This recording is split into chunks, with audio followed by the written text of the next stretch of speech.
Alright, so this tutorial is going to be how to use the Smooth tool in Illustrator. It's pretty easy, even for beginners, and it's fun to play with. First, let's draw a square. No fill, just with the stroke or outline, whatever you call it. Then copy and paste that square right on top of the first one. Now rotate the top square.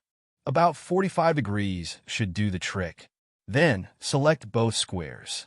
Go to Pathfinder and choose Divide. Right-click on the squares and ungroup them. Now click on that inner shape. It's an octagon with 8 sides. Select it and right-click on it. We're going to shrink it a bit. Go to Transform and then Scale. Let's say 75%, or you can enter a different value, but we want to make that inner shape smaller so we can see the space around it. Don't forget to untick Scale Strokes and Effects. We don't want the line thickness to change. Now select all the shapes. This is the fun part. Go to Object, Path, and then Smooth.